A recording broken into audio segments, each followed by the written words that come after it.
Hey everyone, ready to totally crush your next clinical? You know it. Because today we're diving deep into something you are guaranteed to see a ton of as nurses. Right. COPD care. We've got a whole bunch of nursing education materials here. A stack. Yeah, a stack. And we're going to pull out the most practical, empowering stuff to help make you a total COPD superstar. We're talking about everything from those first, subtle signs of trouble to some seriously cool breathing techniques. Oh, cool. That'll make you rethink skipping that yoga class for sure. Nice. Think of this as your secret weapon to ace clinicals and impress your instructors. Okay, I love it. So we all know that COPD is a chronic lung disease. But why is patient education such a game changer? Yeah. It's not like we can just give them new lungs, right? Right, exactly. And that's what makes education so powerful. You see, studies have actually shown that early intervention and patient education can dramatically slow the progression of COPD Right. and significantly improve quality of life, which can literally mean years added to a patient's life. Wow, that's huge. So it's not just about treating symptoms, it's about like changing the trajectory of the disease. Exactly. It's about shifting from just managing the disease to helping people live their best lives, with COPD. And you, as a nurse, are at the forefront of that. Okay, that's pretty inspiring. But let's get specific. What are some examples of these early interventions that can make such a difference? Well, think about it like this. Early intervention is all about empowering your patients to be their own advocates. Hmm. It's about teaching them to spot those subtle signs that their COPD might be flaring up before it becomes, an emergency. Like a check engine light for their lungs. Exactly.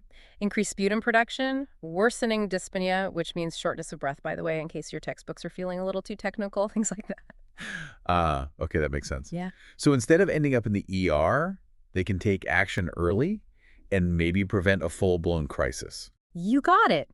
And that's where you come in, teaching them those early warning signs and how to use their rescue inhaler properly.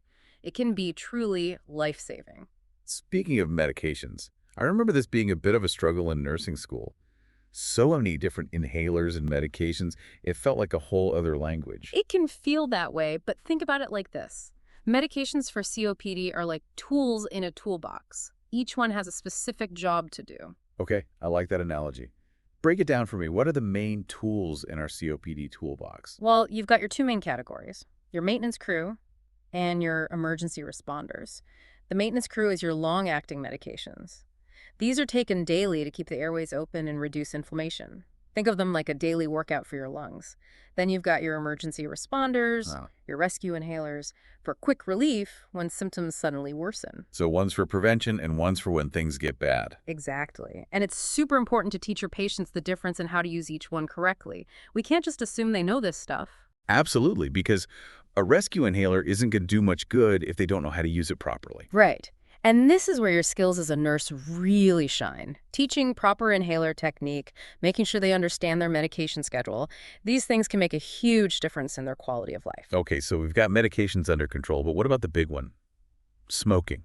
I mean, we all know it's bad, but how do we talk to patients about quitting when they've been smoking for years? It's definitely a tough conversation, Yeah. but it's one we have to have. You see, quitting smoking is the single most impactful thing a COPD patient can do to protect their lungs and improve their health. But what if they've been smoking for decades and already have COPD? Is there even any point in quitting at that stage? Absolutely. It's never too late to quit. Even if someone has advanced COPD, quitting smoking can slow down the progression of the disease Really? and improve lung function. It's like hitting the brakes on further damage. Wow, I didn't realize it could actually improve lung function, even with COPD. That's amazing. It is. And think about the message you're sending as a nurse when you talk to them about quitting. You're showing them you care, that you believe in them, and that you're there to support them every step of the way. Okay, so we're talking medications, we're talking about quitting smoking. Mm-hmm. What other tools do we have in our arsenal to help COPD patients breathe easier? Well, this is where things get really interesting. Let's talk about breathing techniques. And no, we're not talking about joining a yoga studio. These are techniques specifically designed to help people with COPD manage their shortness of breath and improve their lung function. Okay, I'm all ears. Tell me everything. The two techniques you'll want to master are pursed lip breathing and diaphragmatic breathing. Pursed lip breathing is super simple. You breathe in through your nose, then purse your lips like you're about to blow out a candle, and breathe out slowly through your mouth. This technique helps prevent air trapping in the lungs, which is a common problem with COPD. I've actually heard of that one. I tried it when I was like super stressed during finals week. Yeah. It works for stress, too. And then you have diaphragmatic breathing, which helps strengthen the diaphragm, that big muscle that helps us breathe. When your diaphragm is strong, you can breathe more efficiently and use less energy. So it's the workout for your breathing muscles. Exactly. And the best part is these techniques can be done anywhere, anytime. Imagine teaching your patients these techniques and seeing them gain a sense of control over their breathing. It's empowering for them, and it's rewarding for you as a nurse. Okay, I am loving this deep dive so far. We've got medications, smoking cessation, breathing techniques. It's like building a whole toolkit for COPD care. What else should we be thinking about? Well, there's another tool we need to add to that toolkit: pulmonary rehab. Think of it like a boot camp for your lungs. Okay, I've heard of pulmonary rehab, but to be honest, I always pictured it as something for like older folks or people with really severe COPD. That's a common misconception. Pulmonary rehab is for anyone with COPD who wants to improve their breathing, manage their symptoms, and boost their overall quality of life. Really? So it's not just about exercise. It's way more than that. It's a comprehensive program that includes exercise, education, and support, Oh, wow.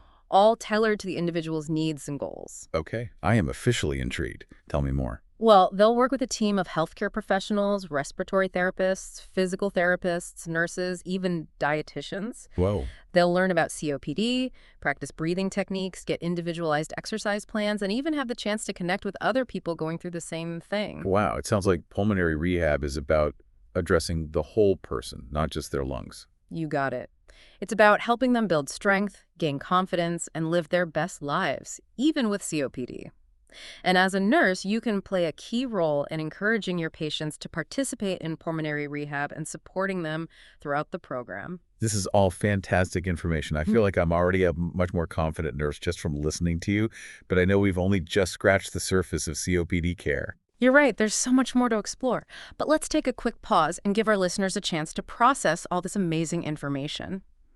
We'll be right back with part 2 of our COPD deep dive, where we'll get even more practical and talk about how to create a personalized education plan for your patients.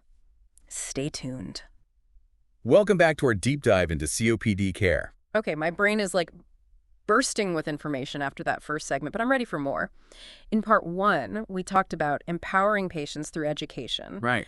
And I'm eager to learn more about how to actually create that personalized care plan we mentioned. Yeah. Where do we even begin? You're right. Let's get practical. Remember, every patient is an individual, Right. and cookie-cutter approaches just won't cut it in nursing. Yeah. So when you're crafting an education plan, Okay. think of yourself as a detective. Ooh, I like that, a COPD detective. Yeah. What clues are we looking for? You want to gather as much information as you can about your patient's understanding of COPD. So we're not just launching into a lecture about the pathophysiology of COPD. Definitely not. Start by asking open-ended questions like, what do you already know about COPD? Or Right. what are your biggest concerns about this diagnosis? This helps you gauge their baseline knowledge and identify any misconceptions they might have. Okay, so we're meeting them where they are, knowledge-wise.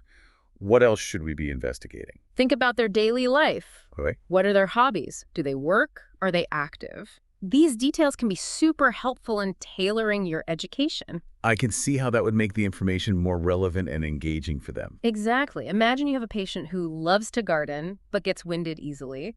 You can teach them pursed lip breathing to help them conserve energy while they're tending to their plants. Yeah. It suddenly becomes a lot more meaningful than just an abstract breathing exercise. That's such a great example. Yeah. So we're considering their lifestyle, their knowledge level. What about their goals? Absolutely. This is key. Ask them, what are you hoping to achieve with your COPD management? Okay. What activities are important to you that you'd like to be able to do more easily? I can imagine that for some people, it might be something like walking their dog or playing with their grandkids. Yeah. And for others, it might be like something like being able to go dancing or travel. Exactly. And by understanding their goals, you can help them set realistic and meaningful targets. It gives them something to strive for and helps them see the bigger picture of why COPD management matters. This is all making so much sense. Okay. Okay, so we've got our detective hats on. We're gathering clues about their knowledge, lifestyle, and goals. Mhm. Now what? How do we actually start teaching them about COPD? Well, this is where you get to be creative. Okay. Remember those different learning styles we talked about? Yeah. Some people are visual learners, Mm-hmm. some are auditory, and some are kinesthetic. The key is to use a mix of teaching methods. So for visual learners, we might use diagrams or videos. Yeah. For auditory learners, we might have more conversations and explain things verbally. Right. And for those kinesthetic learners, we'd want to incorporate like hands-on activities. You got it. And don't be afraid to, think outside the box. If you're teaching a patient about how COPD affects their lungs, Yeah, maybe you use a balloon to represent the lungs and show how airflow is restricted. I love that. Make it visual, make it memorable. Exactly. And remember, it's not about bombarding them with information all at once. Break it down into manageable chunks and always check for understanding along the way. Okay, so we're teaching. We're checking for understanding. What happens next? I mean, we don't just teach them once and send them on their merry way. Right. Definitely not. This is where reinforcement and follow-up come in. Okay. Think of it like watering a plant. You need to consistently nurture that knowledge for it to grow. Okay, so we're talking about scheduling regular check-ins, making sure they're on track with their medications, answering any questions that come up. Exactly. And these check-ins don't have to be super formal. Maybe it's a quick phone call, a follow-up appointment, or even just a chat in the hallway if you happen to see them in the clinic. Yeah, It's all about staying connected and showing them you care. I love that. Okay, so we've talked about the overall approach to creating an education plan. Right. Now let's get into the nitty-gritty of like what we actually need to teach them about COPD. You're right. It's time for COPD 101. Perfect. Let's start with the basics. What are some of the most important things they need to know about the disease itself? Well, first and foremost, they need to understand what causes COPD and how it affects their lungs. Okay. You can explain that COPD is a group of lung diseases Okay. that cause airflow obstruction and breathing-related problems. Okay, so it's not just one disease, it's a group of them. That's Yeah. good to know. Exactly. And you can talk about the two main conditions that fall under the COPD umbrella, emphysema and chronic bronchitis. Emphysema damages the tiny air sacs in the lungs, making it hard to exhale completely, and chronic bronchitis causes inflammation and mucus buildup in the airways. Wow, that's a lot to take in. It makes sense why breathing would be so difficult with those conditions. Right. And you can explain that smoking is the leading cause of COPD, Of course. but it can also be caused by long-term exposure to other lung irritants like dust, fumes, or air pollution. Okay, so understanding the causes is important. But what about the, like, day-to-day reality of living with COPD? What are some key things we need to teach them about managing their symptoms? Well, this is where you'll want to focus on empowering them to be proactive. Okay. Teach them how to recognize the early warning signs of a COPD exacerbation, Go ahead. which is basically a sudden worsening of their symptoms. Okay, so give me an example. What are some of those red flags? Things like increased shortness of breath, Mm. more wheezing than usual, coughing up more phlegm, especially if it changes color, Yeah. or even just feeling more fatigued than usual. So we want them to be aware of these subtle changes and not just brush them off. Exactly. We want them to know that it's better to err on the side of caution and contact their doctor, Okay, or use their rescue inhaler sooner rather than later. that makes sense. Early intervention is key, right? Absolutely. The sooner we catch an exacerbation, the better the chances of preventing a trip to the ER or a hospitalization. Speaking of inhalers, can we talk about those for a minute? Yeah. I feel like this is an area where a lot of patients get confused. You're absolutely right. Yeah. Inhaler technique is crucial, and it's something we need to teach very carefully. Mm-hmm. There are so many different types of inhalers, Yeah. and each one has its own quirks. Okay, so where do we even begin? Start by making sure they understand the difference between their long-acting inhalers, Right? which are for daily maintenance, Okay, and their rescue inhalers, Right. which are for quick relief when symptoms flare up. got it. So one is for prevention and one is for when they need immediate help. Exactly. And then you want to go over the specifics of how to use each inhaler properly. Things like how to hold it, how to breathe in, how long to hold their breath afterward. Yeah. All of those little details can make a big difference in whether the medication is actually getting into their lungs. Right, because if they're not using their inhalers correctly, they're not getting the full benefit of the medication. Exactly. And this is where your teaching skills really come in. Yeah. Demonstrate the technique. Okay. Have them practice. Yeah. Watch them closely and give them feedback. Make sure they're comfortable using their inhalers before they leave your care. This is all so helpful. I feel like I'm finally starting to wrap my head around inhalers. Okay, so we've covered inhaler technique. What else do we need to teach them about managing their COPD? Well, let's talk about one of the biggest challenges for COPD patients: activity limitations. Right, because shortness of breath can make even simple activities really difficult. Exactly. But here's the thing, avoiding activity altogether can actually make things worse. It can lead to muscle weakness, deconditioning, and even more shortness of breath. So it's a vicious cycle. hmm But how do we encourage them to be active when they're, struggling to breathe? This is where pacing and energy conservation come in. Okay. Teach them to break down activities into smaller, more manageable steps. Mm-hmm. Instead of trying to do everything at once, encourage them to take breaks. Okay. Use assistive devices if needed, Mm-hmm. and prioritize the activities that are most important to them. Okay, so it's about working smarter, not harder. Exactly. And remember those breathing techniques we talked about. Those can be super helpful for managing shortness of breath during activities too. This is all fantastic information. I'm learning so much. I'm glad to hear it. But before we get too carried away, I think it's time for a quick break.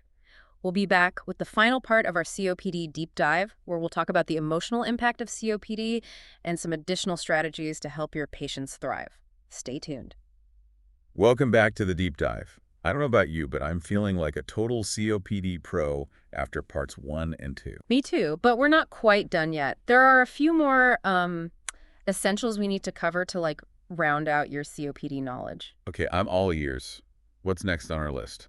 Let's revisit oxygen therapy. Oh, We yeah. touched on it briefly earlier, but it's such an important part of COPD management that it deserves a little more attention. Agreed. I'm still a little fuzzy on the details. hmm When exactly does a patient need, like, supplemental oxygen? That's a great question, and the answer isn't always straightforward. It really depends on the individual patient, how severe their COPD is, and how their body is responding to, other treatments. So it's not as simple as just saying, if you have COPD, you need oxygen. Right. It's more nuanced than that.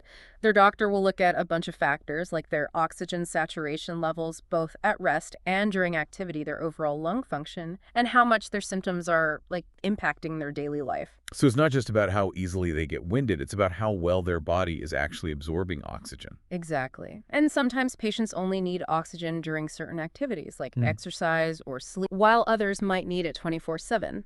Okay. It all depends on their individual needs. Okay, that makes sense. Now, what about the different types of oxygen delivery systems? Are there, various options available? There are, and it's pretty cool how technology has advanced in this area. You've got everything from the classic nasal cannula, those little tubes that go in your nostrils, to portable oxygen concentrators that can actually pull oxygen from the air. Wow. So there are options for people who are, active and on the go. Absolutely. And it's our job as nurses to make sure patients understand how to use their prescribed oxygen system safely and effectively, Right. troubleshoot any problems, and know when to contact their doctor. Right. Because oxygen is medication. And like any medication, it's important to use it correctly. Exactly. And of course, safety is always a top priority. Of course. We need to emphasize those crucial precautions like avoiding open flames, sparks, and smoking. Okay, safety first. I'm feeling much more confident about oxygen therapy now. What else should we talk about? Let's talk about something that's often overlooked in COPD care: nutrition and hydration. Okay. I'm always up for some healthy eating tips. How does nutrition play a role in managing COPD? Well, for starters, maintaining a healthy weight is super important. Okay. Being overweight puts extra strain on your lungs and heart, making it harder to breathe, Yeah. while being underweight can mean you don't have enough muscle mass to breathe effectively. But finding that balance is key. Absolutely. And we need to encourage patients to eat a nutritious diet that gives them the energy they need without weighing them down. Right. Think lean protein, fruits, veggies, whole grains, Oh. all that good stuff. What about hydration? How does that factor into the equation? Hydration is crucial, especially for COPD patients. Drinking plenty of fluids helps thin the mucus in the lungs, Yeah. making it easier to cough up and preventing those airways from getting clogged. That makes sense, because thick, sticky mucus can make breathing even harder. Exactly. So we need to encourage our patients to stay well hydrated throughout the day. Water is always a good choice, but they can also get fluids from juice, tea, or even broth-based soups. Okay, small, frequent meals and lots of fluids. Got it. Now, before we wrap up, is there anything else we should touch on? I think it's important to circle back to something we discussed earlier: the mind-body connection.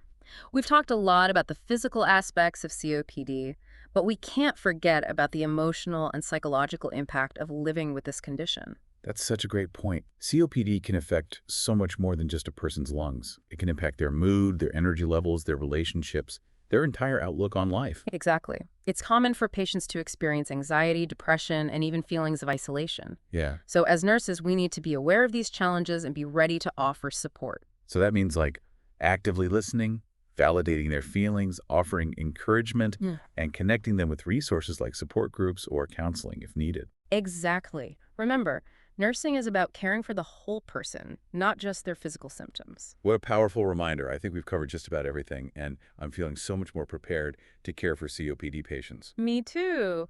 We've gone from COPD, what's that, to bring on the COPD patients, I'm ready. Exactly. So to all our amazing listeners out there who are about to embark on their nursing careers, remember this.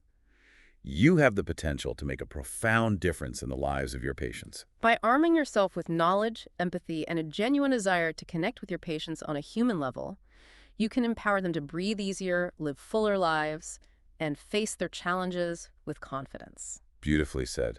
Thanks for joining us on this incredible deep dive into the world of COPD education and care. We'll see you next time for another deep dive into a topic that's relevant, engaging, and designed to make you the best nurse you can be. Until then, keep learning, keep growing, and keep making a difference. And remember, breathe easy.